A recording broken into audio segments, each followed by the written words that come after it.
সিলেট পাইলে যেমন তেমন, ডাকাত পাইলে কই আছেন কেমন, লন্ডন পাইলে দরিয়া কই, লন্ডন পাইলে দরিয়া কই, ও আমার সিলেটি ভাই সাব রে, আমার সিলেটি ভাই সাব। নুরুল ইসলাম খালেদ ভাই বাউল বাউল মন সুদূর বাংলাদেশের সিলেট থেকে আসছেন এই কানাডাতে। হাসি আনন্দ বেদনার গল্পে আজকে অতিথি মোহাম্মদ নুরুল ইসলাম খালেদ ভাই। খালেদ ভাই আপনি একটা পরিচয় দিবেন, কবে আসছেন কানাডাতে? আমি 12ই মে এই কানাডা এসেছি। আসার পর এই ছিলাম টরেন্টোতে প্রায় 3 দিন। টরেন্টোতে 3 দিন থাকার পর এখন এই মন্ট্রিয়ালে আসছি মুহিব ভাইয়ের বাসায়। ওই মুহিব ভাইয়ের বাসায় আছি এখন। এমন কোনো জব পাইছে, একই সমস্যার সম্মুখীন হইলেন আইয়া? আমি সবচেয়ে বড় সমস্যার সম্মুখীন যেগুলা, সেটা হলো গিয়ে এখানে কোনো জব পাইতেছি না। কিন্তু কানাডা প্রত্যেকটা মানুষ খুব হেল্পফুল মাইন্ডেড এবং খুব ভালো মানুষ, এবং কি কানাডা যে এত বিউটিফুল একটা কান্ট্রি, না দেখলে কেউ সচ্চোখে সে বুঝতে পারবে না। অত্যন্ত সুন্দর একটি দেশ, সাজানো গুছানো দেশ। কিন্তু সমস্যাটা হচ্ছে এখন হঠাৎ করে মানুষ অনেক আশাতে মানুষের জবের সমস্যা। কোনো জব নাই নেই। জব নাই, আমি অনেক চেষ্টা করতেছি কিন্তু কিন্তু যারা ধরে বাংলাদেশ থেকে আইতে চায় এরা তো বুঝে যে দোলালে হয়তো আইলে এখানে সোনার হরিণ, আইলে জব সবটা, এটা কি আসলে কি সত্যি এ কথাটা?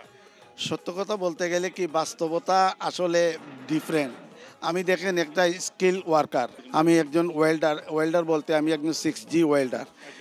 তারপর আমি আপনার এই যে সেভরনে জব করেছি, বিশ্বের দ্বিতীয় কোম্পানি, 2 নম্বর বৃহত্তম মানুষ, যেই কোম্পানিতে 60,000-এর মতো লোক আছে সারা ওয়ার্ল্ডে, সেই কোম্পানিতে আমি জব করেছি। সেটারও সার্টিফিকেট আছে। সেই কোম্পানিটা হলো ইউএসএর কোম্পানি। কিন্তু কোনো জব পাইতেছি না। অনেক অফিসে গিয়ে অনেক ঘোরাঘুরি করার পরও আজ পর্যন্ত জব পাইনি। অনেক ট্রাই করতেছি, প্রায় 5 মাস 27 দিনের মতো হয়ে গেছে আমার। এইটার মেন সমস্যাটা কি, ল্যাঙ্গুয়েজ না কি চায় ওরা?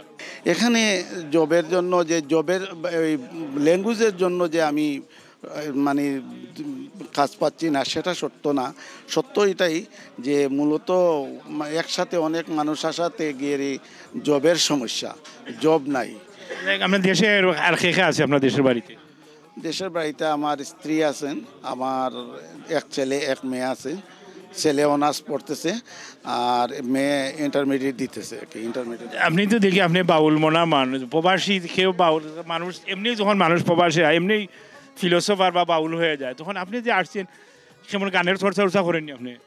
সবচেয়ে বড় কথা হলো আমি একজন রোটারিয়ান। আমি দীর্ঘদিন রোটারি করছি। রোটারি 2বার প্রেসিডেন্ট হিসাবে ছিলাম। এই Sylhet rotary club of Sylhet গ্রিনের প্রেসিডেন্ট ছিলাম।